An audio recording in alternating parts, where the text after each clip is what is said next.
नमस्कार, आप सभी का स्वागत है भाग्यम में। मैं हूं पंडित चंद्रशेखर शर्मा। दर्शकों, सबसे पहले हम समझते हैं आज के दिन के पंचांग को, जिससे हम आज के दिन के अच्छे बुरे समय को समझ सके, जान सकें।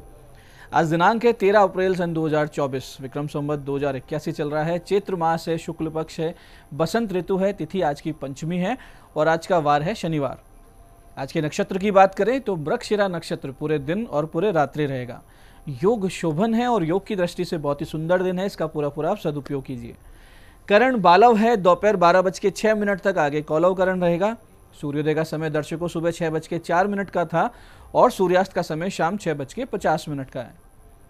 आज का राहु काल सुबह 9 से 10:30 के बीच रहेगा, इसे पूरी तरीके से टाल दीजिएगा। इसमें कोई शुभ कार्य नहीं करते हैं और लंबी यात्रा पर नहीं निकलना चाहिए। अभिजीत मुहूर्त आज दोपहर 12:01 से 12:53 के बीच है। दिन में 4 बार दुष्ट मुहूर्त रहेंगे, हालांकि चारों दुष्ट मुहूर्त सुबह बहुत जल्दी निकल जाएंगे, फिर भी रोजाना इन्हें समझें और सूझबूझ से टाल दें। आज के दुष्ट मुहूर्त थे सुबह 6:04, 6:54, 6:55 और 7:46। आज का दिशाशूल दर्शकों पूर्व दिशा में है, तो पहली कोशिश तो ये कि पूर्व दिशा की यात्रा को आप टाल दें। लेकिन अगर जाना बहुत जरूरी है, अनिवार्य रूप से आप पूर्व दिशा की यात्रा कर रहे हैं, तो उसका परिहार करें। परिहार इस प्रकार होगा, पूर्व की ओर मुख कीजिए, थोड़ा सा अदरक का टुकड़ा या उड़द के दाने खाकर पहले 5 कदम पीछे चलिए और इस दौरान अपने हृदय में अपने इष्ट का ध्यान करें, भगवान श्री राम का नाम लें और फिर इस दिशा की यात्रा करें। यात्रा अच्छी रहेगी, कार्य सिद्ध होंगे और दिशाशूल नहीं लगेगा। आज का शुभ समय दर्शकों, यानी आज के दिन का सदुपयोग करने का समय है सुबह 8 से 9 बजे के बीच, फिर दोपहर 12:30 से शाम 5 बजे के बीच। इन समय का पूरा सदुपयोग कीजिए। आज की चंद्र राशि दर्शकों वृष है, दोपहर 12:44 तक आगे चंद्रमा मिथुन राशि में प्रवेश कर जाएंगे, जिससे आज का दिन सभी 12 राशियों के लिए कुछ इस प्रकार रहेगा। सबसे पहले बात करते हैं मेष राशि की। तो मेष राशि वाले अपने पराक्रम से भाग्य के नए अवसरों का निर्माण करेंगे। वहीं वृष राशि वाले स्वास्थ्य लाभ करेंगे, लेकिन किसी से अनबन हो सकती है। मिथुन राशि वाले पार्टनरशिप के कामों में पाएंगे लाभ, लेकिन रहेंगे आज भ्रमित। वहीं कर्क राशि वाले खर्चे पर नियंत्रण रखें। सिंह राशि वाले अपने बुद्धि विवेक से लाभ कमाने की स्थिति में रहेंगे। कन्या राशि वाले घर में शांति का अनुभव करेंगे, तो तुला राशि वाले पाएंगे जबरदस्त सपोर्ट सिस्टम। वृश्चिक राशि वाले वाणी से लाभ उठाएंगे, लेकिन स्वास्थ्य रहेगा खराब। तो धनु राशि वालों को होगा आज लाभ, मिलेंगे नए साथी। मकर राशि वाले लंबी यात्रा की प्लानिंग करते दिखेंगे, तो कुंभ राशि वाले हर तरह से लाभ की स्थिति में दिख रहे हैं। वहीं मीन राशि वाले काम में दिखेंगे डेडिकेट, लेकिन मन रहेगा आज उदास। अब बात करते हैं आज के दिन के नवरात्र पूजन के। आज नवरात्रि की साधना यात्रा का पंचम सोपान है और ये जुड़ा है भगवती स्कंद माता से। माँ दुर्गा का ये स्वरूप परम वात्सल्यपूर्ण है, क्योंकि माता यहाँ अपने पुत्र स्कंद यानी कार्तिकेय के नाम से जानी जाती है। देवताओं के सेनापति कुमार कार्तिकेय की जननी षडानना माता स्कंद माता चतुर्भुजाधारी है। ये दाहिनी ऊपर वाली भुजा से बाल स्कंद को अपनी गोद में पकड़े हुए हैं। बाईं तरफ की ऊपर वाली भुजा वर मुद्रा में है और नीचे वाली भुजा जो ऊपर की ओर उठी हुई है उसमें कमल पुष्प लिए हुए हैं। ये कमल के आसन पर विराजमान रहती हैं, इसी कारण इन्हें पद्मासना देवी भी कहते हैं। माता का वर्ण पूर्णतः शुभ्र है और सिंह इनका वाहन है। माता का ध्यान कुछ इस प्रकार किया जाता है। सिंहासन गताम नित्यम पद्माश्रित करद्वया शुभदास्तु सदा देवी स्कंद माता यशस्विनी। नवरात्रि पूजन के 5वें दिन का शास्त्रों में विशुद्धि चक्र से संबंध बताया गया है।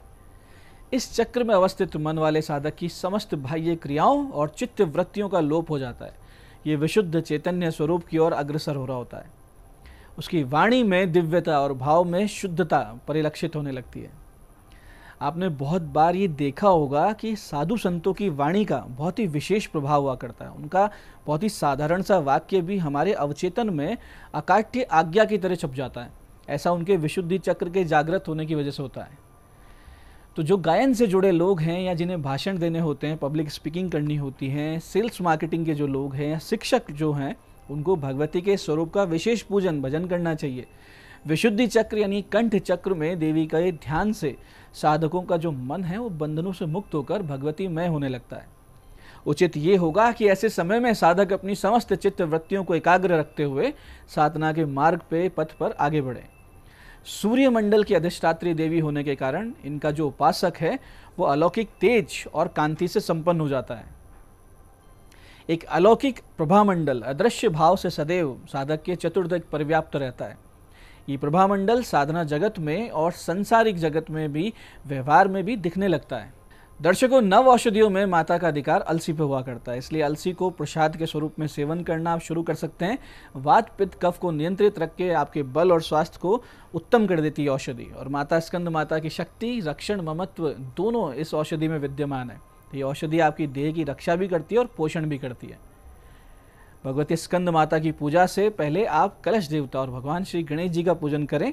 भगवान गणेश जी को पुष्प, अक्षत, रोली, मोली, चंदन आदि अर्पित करें, भोग प्रसाद करें, आचमन करवाएं, पान सुपारी भेंट करें, दक्षिणा भेंट करें, प्रणाम करें। इसके बाद में कलश के देवता का पूजन करें, षोडश मातृकाओं का करें, नवग्रह पूजन करें। ये सारे पूजन करने के उपरांत फिर भगवती स्कंद माता की विधिवत पूजा करें। इसके लिए माता को पंचामृत से आप स्नान करवाएं, उन्हें पुष्प, अक्षत, कुमकुम, सिंदूर, पान सुपारी, वस्त्र आदि वस्तुएं भेंट करें। भोग लगाकर फिर माता का ध्यान इस प्रकार करें। ओम भूर्भुवः स्वः स्कंद मातः इहा गच्छ इहा तिष्ठ स्कंद मात्रे नमः स्कंद मातरम आव्यामि स्थापयामि नमः पाद्यादिभिः पूजनम विधाय चंडवीरा चंड माया चंड मुंड प्रभंजनीम ताम नमामि च देवेशीम चंडिका पूजयाम्यहम। इस प्रकार से ध्यान से इनका पूजन करें, आह्वान करें। फिर माता के मंत्र ओम देवी स्कंद माताय नमः, ओम देवी स्कंद माताय नमः का यथाशक्ति जप करें। उसके बाद में अपने नित्य देवी पाठ आदि का पाठ करें। अंत में आरती, क्षमा प्रार्थना करें। पूजा के लिए कुश कंबल का पवित्र आसन आप प्रयोग में लें। केले का प्रसाद भगवती की पूजा में विशेष प्रभावी रहता है। साथ ही साथ आप माता को चंपा के पुष्प आज जरूर अर्पित करें। इसके अलावा हरे रंग की चूड़ियों से श्रृंगार करें। ऐसा करेंगे परिवार में सुख शांति की स्थापना होती है। दर्शकों, ज्योतिषीय मान्यताओं के अनुसार देवी स्कंद माता बुध ग्रह को नियंत्रित करती है। इसलिए देवी स्कंद माता की साधना उन लोगों के लिए बहुत सर्वश्रेष्ठ है जिनकी आजीविका का संबंध मैनेजमेंट, वाणिज्य, बैंकिंग, कम्युनिकेशन, शिक्षा या सीधे सीधे व्यापार, कमीशन से है। देवी की पूजा से बुध ग्रह के बुरे प्रभाव कम होते हैं। जिन जातकों का बुध निर्बल है, पाप पीड़ित है या विपरीत दशा से पीड़ा दे रहा हो, ऐसे निश्चित रूप से माता की शरण लें। ओम स्कंद मात्रे नमः, ओम स्कंद मात्रे नमः, इस मंत्र का यथाशक्ति जाप करें तो बुद्ध की अनुकूलता निश्चित रूप से हो जाएगी। ये देवी स्वरूप अग्नि और वात्सल्य दोनों का प्रतीक है, इसलिए अपने भक्तों की एक प्रकार से उग्र होकर रक्षा में प्रवृत्त होती है, वहीं दूसरी प्रकार से मातृवत उनका पालन पोषण करती है। ऐसे ही दर्शकों, पंचमी तिथि की अधिष्ठात्री होने से माता संतानहीन दंपतियों पर विशेष कृपा करती है। जिन भी दंपति को संतान की इच्छा हो वो माता की विशेष पूजा उपासना आज के दिन करें। इसके लिए इस मंत्र से भगवती का पूजन आप आरंभ कर सकते हैं। या देवी सर्वभूतेषु मां स्कंद माता रूपेण संस्थिता नमस्तस्ये नमस्तस्ये नमस्तस्ये नमो नमः। ध्यान पूजन के उपरांत सूर्योदय के समय लाई हुई आक यानी मदार की जड़ को माता का ध्यान करते हुए स्त्री अपनी कमर में बांध ले और फिर इस मंत्र का जाप आज से शुरू करें तो बहुत जल्दी इस समस्या से बाहर आके संतान की प्राप्ति होती है। ये आप आज भी कर सकते हैं, कल भी कर सकते हैं, नवरात्रि में किसी भी दिन कर सकते हैं। मंत्र इस प्रकार है, ध्यान से समझिएगा। ओम नमो शक्ति रूपाय मम गृहे पुत्रम कुरु कुरु स्वाहा। ओम नमो शक्ति रूपाय मम गृहे पुत्रम कुरु कुरु स्वाहा। प्रतिदिन एक या अधिक विषम संख्या में माला जाप करें। संतान प्राप्ति में जो बाधाएं आ रही है उनका शमन होगा, इसमें कोई भी संदेह नहीं। ऐसे ही जिन भक्तों को आर्थिक समस्याओं का सामना करना पड़ रहा है या वो भक्त जो नौकरी की तलाश में हैं या जिन छात्रों को आगामी समय में किसी बड़ी परीक्षा में बैठना है, वो सब आज से माता शबरी दुर्गा की पूजा इस मंत्र से आरंभ करें। बहुत जल्दी सफलता मिलेगी। मंत्र ध्यान से समझिएगा। मंत्र इस प्रकार है। एम ह्रीम श्रीम क्लीम त्रिलोक्य मोहिनी मैं अभिष्ट मनोरथम शीघ्रम कुरु कुरु स्वाहा। फिर से समझते हैं। एम ह्रीम श्रीम क्लीम त्रिलोक्य मोहिनी मैं अभिष्ट मनोरथम शीघ्रम कुरु कुरु स्वाहा। इस मंत्र की आज से एक या अधिक संख्या में माला का जाप बहुत ही जल्दी आपके करियर और शिक्षा में आ रही रुकावटों को दूर करेगा, सफलता के नए नए द्वार आपके लिए खोल देगा। ऐसे जिनको राहु की पीड़ा चल रही हो या मानसिक रूप से बीमार चल रहे हो, सिर दर्द बना रहता है, अवसाद, टेंशन, डिप्रेशन है, आज सुबह 9 से 10:30 के बीच राहु काल में भगवती दुर्गा के मंदिर जाएं। 2 लाल चुनरी में सजल नारियल, गुड़हल या रक्त कनेर के पुष्प, असली कपूर लेकर जाएं। वहां बैठकर माता दुर्गा के 32 नामों का 32 बार जाप करें और नारियलों को चुनरी के समेत माता के चरणों में रख दें। पुष्प अर्पित करें, कपूर जलाकर आरती करें और माता को दंडवत प्रणाम करें। छोटा सा उपाय है, लेकिन इस काम से आपकी जो राहु जनित पीड़ाएं हैं उसमें निश्चित रूप से मुक्ति मिल जाएगी और माता दुर्गा का अमोघ आशीर्वाद भी प्राप्त होगा। ऐसे जो लोग बहुत भ्रमित रहते हों या लगातार जिनको योजनाओं के असफल होने से अवसाद की स्थिति बनाई हो, या फिर वो लोग जिनको लगता है कि कोई नज़र दोष है, देवीय दोष है जो उन्हें आगे नहीं बढ़ना दे रहा, ऐसे सभी लोग आज सुबह 9 से 10:30 बजे के बीच एक सजल नारियल, कपूर, बादाम, साबुत धनिया, लाल पीले नीले पुष्प, उड़द की बनी मिठाई जैसे कंगन इमरती लेके माता दुर्गा के मंदिर जाएं। समस्त वस्तुएं भेंट कर धूप दीप करके 30 मिनट बिना गिने ध्यानपूर्वक इस मंत्र का जप करें और फिर घर वापस आ जाएं। आज से समस्याओं में कमी आएगी। एक सकारात्मक भाव, एक अच्छी स्थिति आपकी, एक अच्छा एटीट्यूड आपका बनने लगेगा। जो मंत्र जाप करना वो इस प्रकार है, ध्यान से समझिएगा। मंत्र है ओम शोम शोक विनाशिभ्याम नमः। ओम शोम शोक विनाशिनिभ्याम नमः। इस मंत्र को पूरे मन से कीजिए, पूरे 9 दिन कर सकते हैं, बहुत ही अच्छा इसका रिजल्ट है आपको।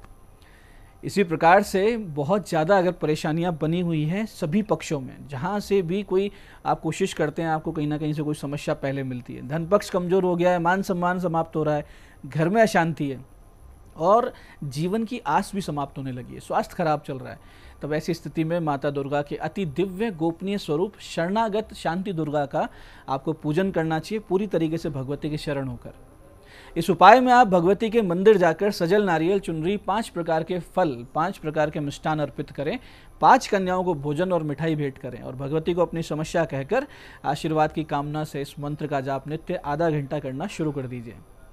कुछ ही दिनों में समस्या ऐसे शांत होगी जैसे समुद्र पर उठी हुई लहर वापस समुद्र में गिरकर लोप हो जाती है।